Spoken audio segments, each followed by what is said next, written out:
Hello and welcome to Aero Innovations. I'm Aero and I'll be your host this evening. That's me on the Absolute Nuts livestream, properly folding a flopped set in a set versus set situation. Fold and hold. You guys ready for this fold? Show the cards. I go all. That's also me, calling my opponent's exact hand before calling a $1,500 pre-flop shove with pocket threes in the same game on a different night. On exactly ace king. Exactly ace king. Are you ahead of I'm ahead of ace king. I'm putting you on exactly ace king and no other hand. That's it. I do have ace king. What do you guys think about my play? I fold sets and I go all in with three. If you're looking to crush low stakes, no limit hold'em, then you've come to the right place. Are you guys tired of seeing me lose repeatedly, session after session lately? Because I know I sure as heck am. April was freaking horrible, and the start of May was no better. But if you've been playing poker long enough, then you're probably no stranger to bad variance and huge downswings. Let's see if we can turn things around, shall we?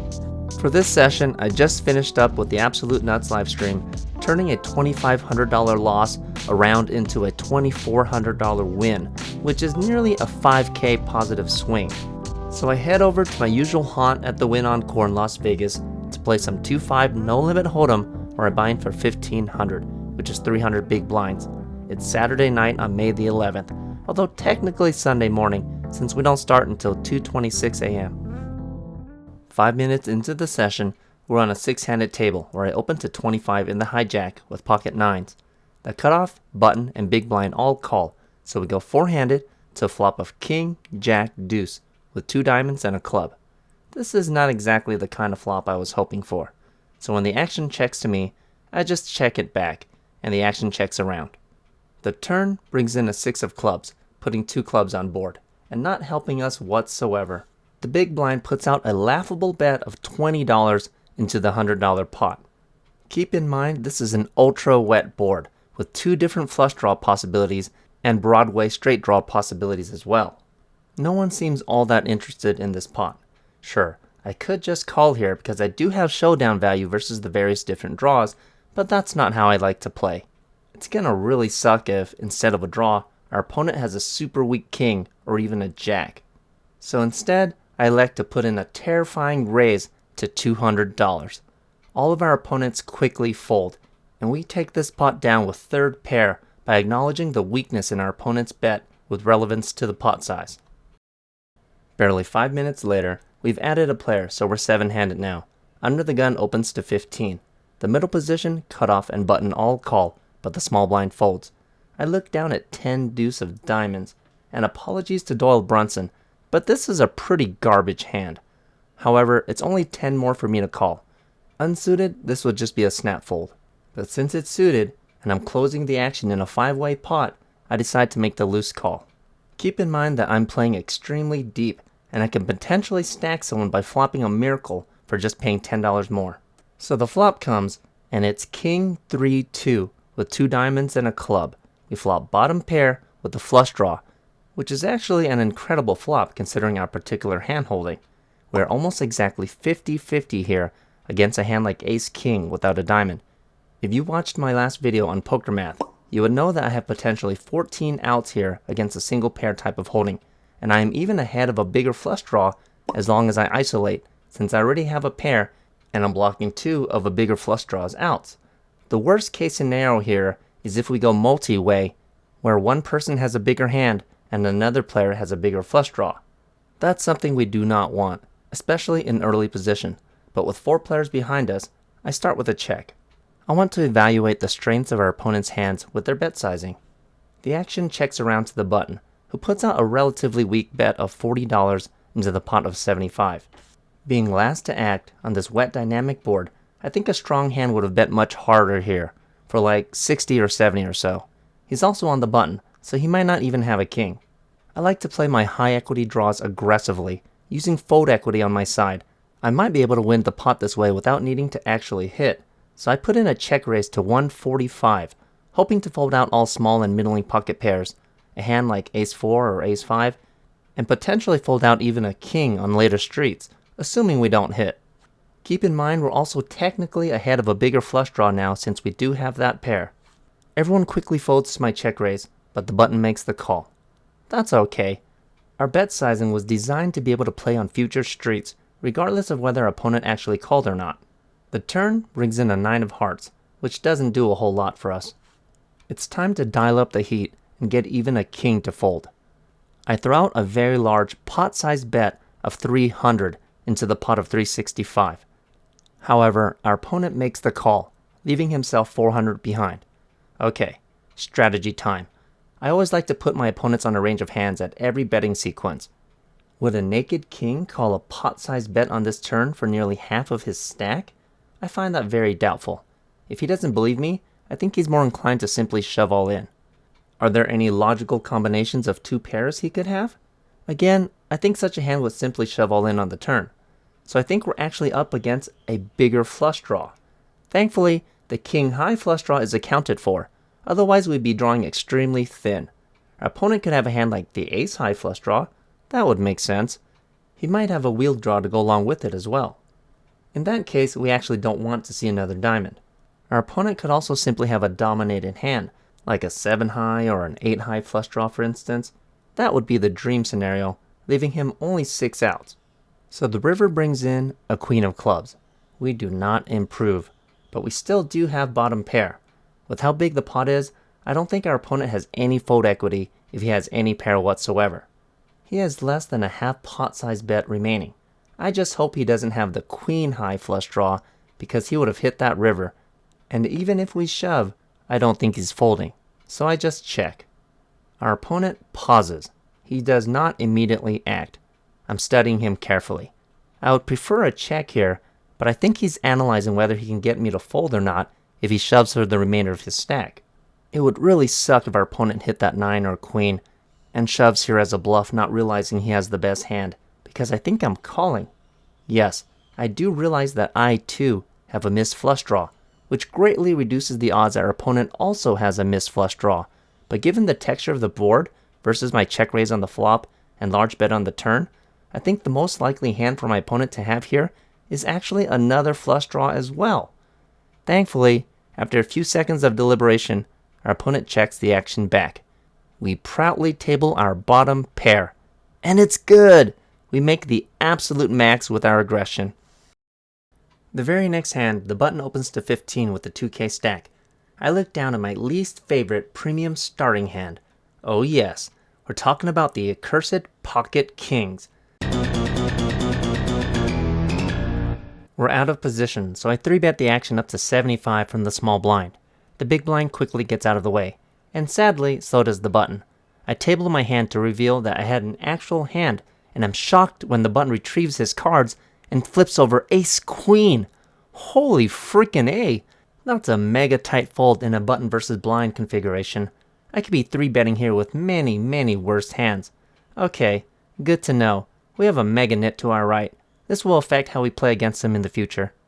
Hey guys, so another one of my players just won the Bad Beat jackpot for about $27,000. Really excited. Let's give him a call now and see what he has to say about it.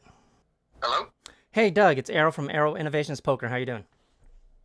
Good, how about yourself? I'm doing great. So I heard you just won the Bad Beat jackpot for like $27,000. That right? Unbelievable, but yes, true. And you actually joined through Doug McCuster's agency, right? I do, yeah, I really like his videos. We have a similar style of play. Awesome. Yes. He's a friend, fellow vlogger of mine, and I heard you joined through his agency. How long have you been playing now with the club? Oh, through this? It's pretty recent, maybe like a month. Oh, awesome. How you find it so far? Oh my God, and I'm not just saying this because of the Baby Jackpot, that's a fluke, that's like winning a lotto, but it's a really good site. I mean, I played live for like 30-some years, just like 1-3-2-5, nothing crazy.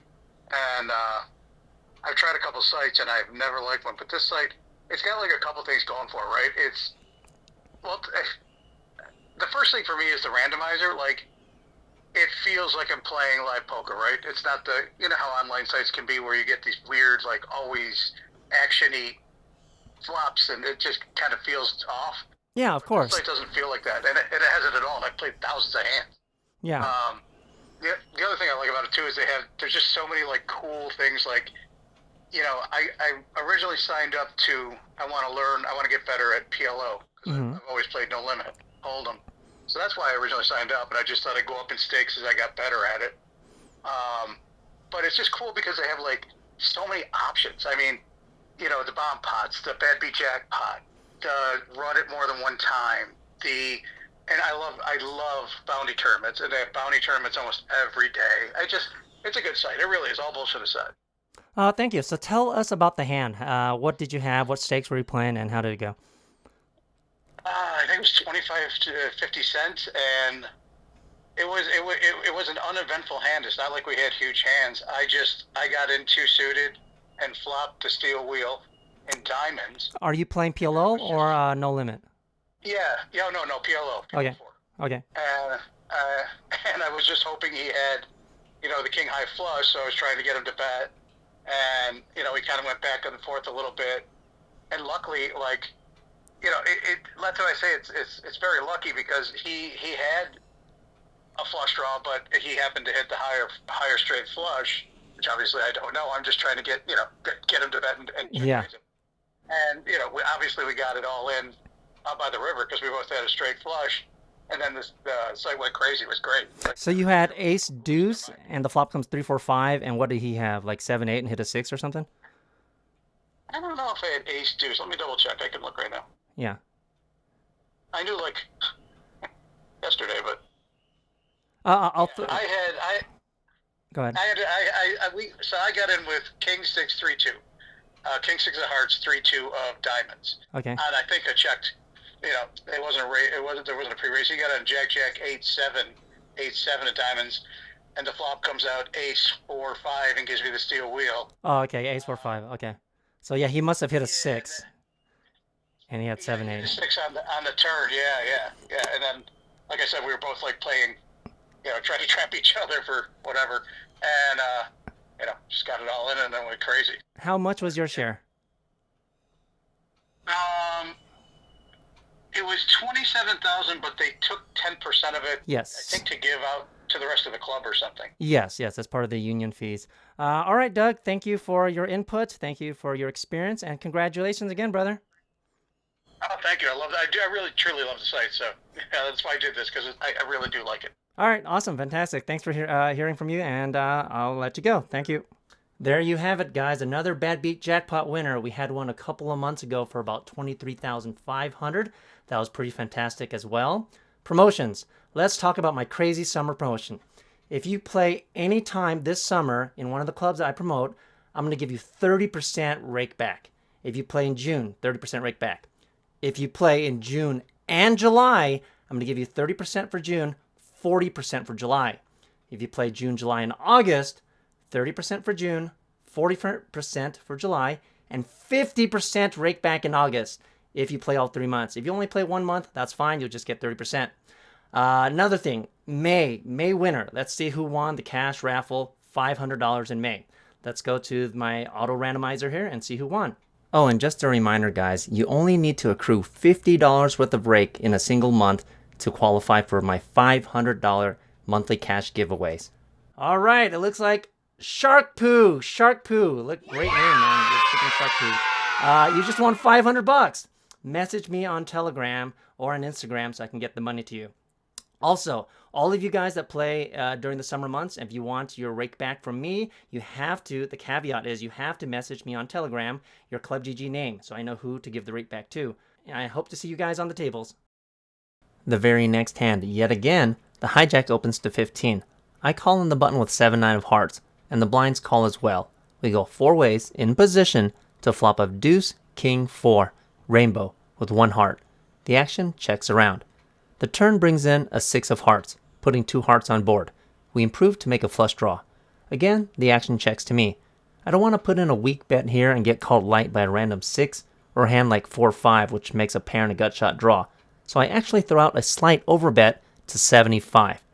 Remember, I like to play my draws aggressively. I can take down pots without actually needing to hit this way.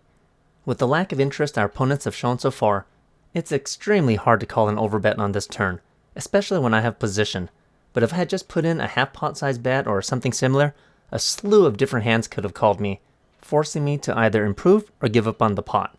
So for this price, the small blind folds before I even get my chips out, but the big blind tanks for a little while, deciding whether or not to call. Eventually, he puts in the fold, and the rest of the players fall like dominoes. Our ploy works, and we take down this pot with 9 high. Wow, we're doing extremely good right now, and we're only 15 minutes into the session. Barely 10 minutes later, the middle position opens to 15. The cutoff and button both call. I call in the small blind with king 8 of diamonds, and the big blind calls as well. The flop comes 9, 7, king with 2 hearts. The action checks around to the original raiser in the middle position, who c-bets for 35, which is just under a half pot size bet. The cutoff calls, and the button folds. Unlike the hand when we were holding the Doyle Brunson, the good old 10 deuce of diamonds, a bet here of 35 into a pot of 75 with 2 players behind is not necessarily weak. He could just be feeling the other players out for strength or weakness. I'm not about to do anything weird with top pair no kicker, so I just make the call, and the big blind does as well. The turn brings in a magical king of spades. We've improved to beat pocket aces as well as 7-9 suited, but we're still completely crushed against a bigger king though. Being the first to act with 3 other players behind, I like to check again, and the action checks through. Perfect! We've gained the information we are most likely good right now. The river puts out a 4 of spades. The flush and straight draws have all bricked out. I want to go for some value, but I'm targeting extremely weak hands here. Our opponents will most likely be holding a 7 or 9 at best, so I shoot out a bet that's just simply too small to resist and fire $50 into the pot of 215. Always keep in mind the hands you're targeting when you decide on a price. If I had a hand here like king queen, king jack, or potentially pocket 7s, I'd target a mediocre or weak king with a bet like 150 to 200. But here, for my tiny $50 bet, the big blind calls, but the other players fold. We table our hand, and we're good. Only a couple of minutes later, the middle position opens to 15 with a stack of about 475. The hijack calls. I call on the button with 9-10 offsuit since I have position in a multi-way pot. The small blind calls as well, but the big blind folds. I don't normally play weak hands like this in early or middle position. Heck, I even fold hands up to and including jack queen offsuit and even king 10 offsuit in early and middle position. Position means everything once you learn to play beyond just the basics of no limit hold'em. However, since I have the button, I open up my range massively. Here we go 4 ways in position to a flop of 8, queen, king with 2 hearts. We flop a gut shot draw on a double heart board. Small blind checks. The middle position throws out an incredibly weak c-bet of 20 into the $65 pot. The hijack calls. Okay, so with the gut shot draw, we have 4 outs. That's a 1 in 11 chance with each individual card. That means I would have to win a pot of over $220 just to break even on this call. However, with 2 hearts out there, we effectively only have 3 clean outs. It would really suck to hit a jack of hearts for the straight to potentially lose even more money, or at the very least not get paid off. I have been critiqued on the channel for calling with gut shots before, and this is even worse than a gut shot. It's a freaking 3-outer. On top of that, I have to be cautious that someone could be holding ace-10 here, where a jack hitting would give them a bigger straight. So how can I possibly justify a call here? Well, first let's take a look at the math. Without knowing what our opponents are holding, we have a good 3 clean outs. There are 3 cards on the board and we're holding 2 cards. So in a 52 card deck, that leaves 47 unknown cards remaining in the deck. That gives us a 3 out of 47 chance of hitting a jack that does not include the jack of hearts with the next card, or simply 0.064%. Now, if you divide that $20 bet by 0.064%, you get an amount of $312.50. That's how big of a pot I would need to win to justify a call here, just to break even. So we need to win more than that to be profitable making this call in the long run. The original raiser started this hand with a stack of about 475. This is how you calculate implied odds. I can potentially win the middle position's entire stack if I hit, more money from the other players, and plus we have all the money trapped in the middle as well. If you change this scenario and the middle position only has a stack of like 200 and the other 2 players have folded, we would not be getting the right implied odds to call here. Yes, even for a $20 bet. But since there's definitely enough money to be won here, I do make the gut shot call even on boards with 2 to a suit if the price is right. So I make the call and the small blind folds. That was just the mathematical aspect of making this call, by the way. Psychologically, I have position. I can represent a plethora of different hands if the turn is a random brick and the players check to me. Let's say the turn is a random 3 of diamonds and both players check to me. With the weak bet on the flop from the middle position and only a call from the hijack, on a random brick, if both players check to me, we can assume neither player has a king, or a king they're very proud of. We can apply subtle pressure on the turn with a tentative bet, and then slam our entire Polish sausage on the river, assuming nothing changes. That's the power of position, and why my range opens up so dramatically when I have the button. With those explanations in mind, we go to a turn, which is a freaking gorgeous jack of diamonds. We turn the miracle gut shot straight to the second nuts, and the best thing about it is it's not a heart. Here, the middle position dials up the aggression with a bet of 90 into a pot of 125. This is significantly stronger than his flop bet of 20 into the pot of 65. The hijack folds. Good, we don't have to worry about the hijack holding ace-10. The middle position, on the other hand, is too shallow for us to actually care. There are a million other hands he could have here which we have utterly crushed. He only has 350 behind after his bet, so I just announce all in. And here, he tanks. And tanks. And tanks some more. I guess his hand really isn't that strong after all, just like we assumed from his flop bet. Eventually, after 2 full minutes, he does make the call. We table our hand since we're the all-in aggressor, and he tables ace-deuce of hearts. We just need to evade 9 hearts and the other 2 remaining 10s. The reason I don't say 3 remaining 10s is because one of those is already accounted for when I say 9 hearts. You have to remember never to double count your outs. So now let's take a look at this hand from our opponent's viewpoint. With 12 potential outs to improve, some of which most likely aren't good, since I could have a set of 8s here, 2 pairs that includes the jack, or in this case, one of the 10s that he needs, he only has about a 25% chance to improve.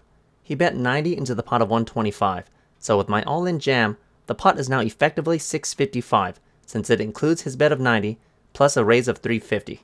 If he calls here, it'll be his last 350 to win a pot of $1,005. That means he'll be putting in about 35% of the money. He has about a 25% chance to improve, but he needs to put in 35% of the money. The calculation he's making here is what is known as pot odds, which is different from implied odds. Implied odds factors in the money I can potentially win depending upon how large a player's stack is and how strong I think their hands are. This is, of course, utilizing effective stack, since it doesn't matter if our opponent has 2k if I only have 1k for instance, or vice versa. Pot odds, on the other hand, simply factor how much is in the pot, how much you need to put in, and is usually used to determine all-in types of scenarios. From this example, you can see that I had the correct implied odds when I made my loose call with a gut shot, even on a double heart board, and how my opponent had the incorrect pot odds when he made his call, even though he had 11 outs to improve and I only had 3 outs when I made my call. It's mostly about the math. So the river comes and it's a 7 of diamonds. Our opponent misses and we bag this very nice pot to be up $1,366 barely 30 minutes into the session. Guys, don't forget the Cops for Kids charity poker tournament is this Friday, Friday the 13th. Don't think of that as a bad luck day. Think of it as a bad luck for other people that you're going to crush, right? It's a bounty tournament. I'm going to be one of the bounties along with 11 other people. You got 12 bounties. Crush us. Take our money. And I'm happy to announce that 100% of the proceeds is going to go towards the charity. I've been asked to promote other charities before where they tell me like 50% of the proceeds is going toward the charity. I'm like, that sounds like a profit scam to me. So 100%, that is insane. Everything's going towards the charity. First place, $5,000. First place up top. 2 to 6, you get prizes, cash, and other things. But just remember, it's for charity. It's for the kids, guys. Mrs. Aero will put all the details up on the screen. Just know that it's $300 to enter the tournament with unlimited $100 rebuys for the first 2 hours. $5,000 up top, and it takes place this Friday, Friday the 13th. It's for the Cops for Kids charity event, and I hope to see you guys there. 30 minutes later, we've since added a player, so now we have a full 8-handed table. Here, Tom the French Win Pro opens to 15 with a full stack of at least 1,500. I look down, yet again, at my least favorite premium starting hand. Mother father, it's freaking pocket kings again. But at least I'm on the button this time. When the action folds to me, I 3-bet to 75. Yes, I have position this time, and yes, there are only the blinds behind me yet to act, but I don't screw around with big pairs, especially against fellow professionals. I'm not trying to lose a huge pot with a small 3-bet. At the end of the day, huge pocket pairs are very unlikely to improve and usually remain just single paired types of holdings. Unless you get it all in pre-flop, it's better to win a small pot than to lose a big one. Plus, I can gain additional information on what sorts of hands my opponents are willing to call with for a 3-bet of this size. Against a 3-bet for me in position, for instance, you can rule out hands like Ace-10 or Ace-Jack offsuit. So, for this price, the blinds get out of the way, but Tom the Frenchman makes the call. The flop comes 6, Jack, 7, with a club and 2 hearts. Tom checks. Oh phew! The ace magnets managed to avoid an ace for a change. This is an incredibly wet, dynamic board, but we're heads up and I have position, so I don't need to do anything too crazy. I shoot out a continuation bet of 55 into the pot of 155. It's barely a third pot size bet designed to keep in the vast majority of my opponent's holdings, meanwhile get him to check raise any of his monsters. Or rather, this might normally be the tactic if we weren't up against a fellow professional. Tom is sneaky enough to trap even with his monsters against a bet of this size. So Tom does indeed make the call. The turn is a 5 of clubs, putting 2 clubs on board. 8-9 makes the nuts. Tom checks again. Now, we're looking at a super coordinated, wet board with 2 flush draws and a possible straight as well. I can either pot control here or go for the gold and try to get a call from hands like a suited jack, pocket queens, and possibly even pocket 8s. If he doesn't believe me, he might even call with a hand like pocket 9s. Of course, he would also call with either flush draw as well. I decide to ramp up the aggression considerably by firing 200 into the pot of 265. If we meet aggression here in the form of a check raise, I'm just going to make a quick fold. Instead, Tom makes a pretty quick call. So the river comes, and it's an unsightly 9 of hearts. The front door flush gets there, pocket 8 makes a straight, and even pocket 9s makes a set. So when Tom checks for a third time, I'm all too happy to check the action back. He turns over 6-7 of spades for a flop 2 pairs. Wah, wah, wah. I return my pocket kings into the muck, where they rightfully belong. Less than 15 minutes later, the under the gun, middle position, and button all limp. Small blind checks, and I check as well with my 9-10 offsuit in the big blind. The flop comes 10-10-6, rainbow. We flop trip 10s with a pretty decent kicker in a limp pot. It's a pretty dry board other than a few very gut-shot draws. When the small blind checks, I lead for 10 into the pot of 25. Under the gun folds, but the middle position min-clicks me to 20. Everyone else folds. I mean, yeah, I have trip 10s, but my kicker isn't anything to write home about. We're either way ahead or way behind. No reason for me to raise out of position. A hand I would raise here would be like ace-10 or pocket 6s for instance. So I just make the smooth call. The turn is an ace of hearts, putting 2 hearts on board. I check again. My opponent fires a second bullet, but only for 25 into a pretty bloated pot of $65. Again, I don't see a reason to raise here, given the dry dynamic of the flop, so I just call. The river is a 5 of clubs, changing absolutely nothing. Whoever was ahead or behind on the flop should still be ahead or behind now. In limp pots like these, sometimes you need to be careful in pot control, since you have absolutely no information on what sorts of hands your opponents could have. Yes, when I hit bottom pair and I missed the flush draw earlier when I was holding the suited Doyle with 10 deuce, I was willing to call an all-in shove on the river. That was because I gained the information my opponent was most likely also holding another flush draw. Here, I have absolutely no information whatsoever other than my opponent wanted to play for more money on the flop. He could have pocket 6s, ace-10, or gosh knows what. Sometimes you need to get aggressive with bottom pair, and sometimes you need to play it safe even after flopping trips. So on this river, I check for a third time. My opponent fires out another incredibly tiny bet of $25 into the pot of 115. I have no idea what to make of this bet, but I'm never folding. I also don't see any merit to raising, so I just put in the call. And my opponent turns over king 4 of hearts, and I'm like, what the freak? He raised the flop with nothing but a backdoor flush draw, turned the draw, but didn't bet big enough for me to fold any realistic hand, and then bet again on the river with a bet that is so small that I would still have to call with the naked 6. Alrighty then. Not a whole lot to say about this hand.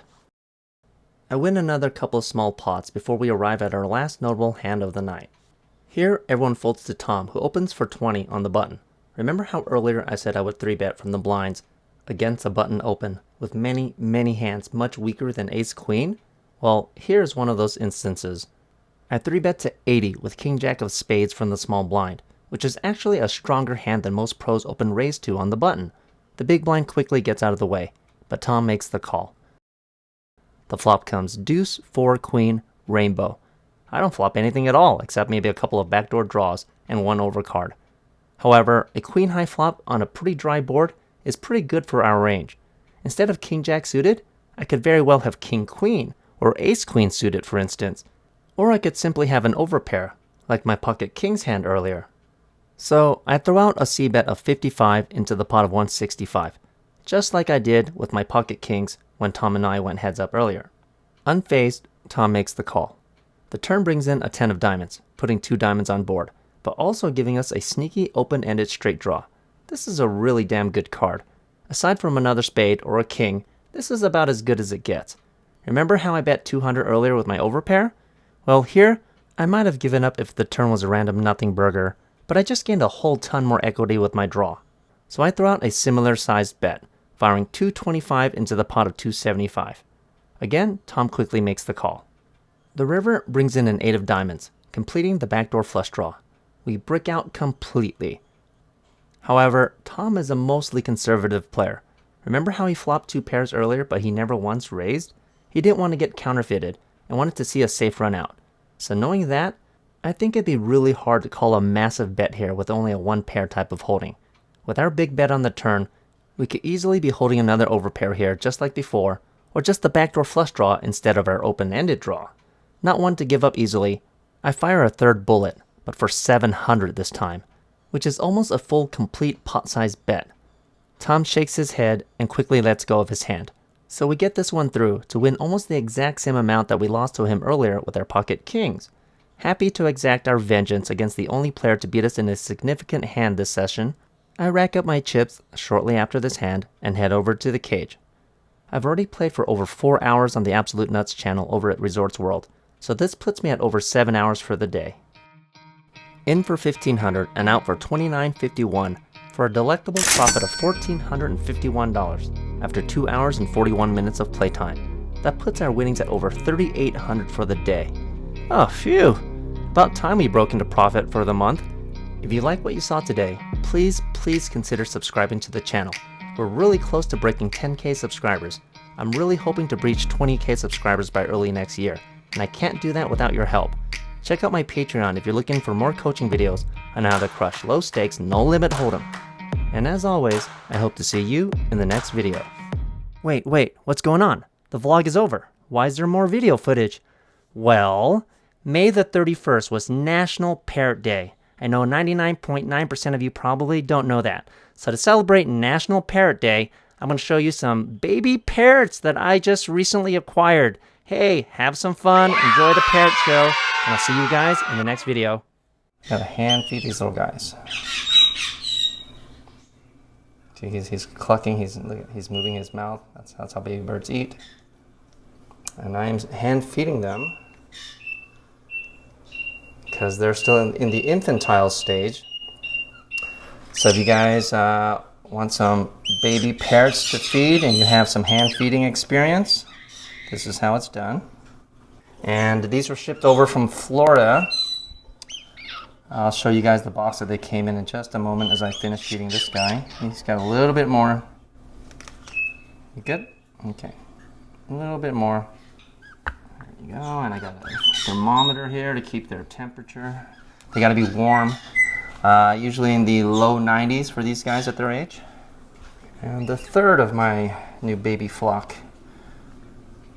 This one's a little older, so he doesn't enjoy being hand fed as much. He's got all his feathers already. He's doing a good job though, not getting any wasted. Oh, he's done. Come on. This guy's fully feathered, still a baby. So I got them shipped from Florida, from Franco's Parrots. It came in this really awesome custom built box that he built just for my order. And if you open it up here, see it came in some bedding for them. It had a nice little perch. It was overnight shipping, so he boxed them up at 5 in the morning. They got to me at 1:30, so the parrots came perfectly safe, perfectly happy. Thank you, Franca. So if you guys are looking for some awesome parrots, exotic birds of any kind, he's got them for you. And I'll leave his contact.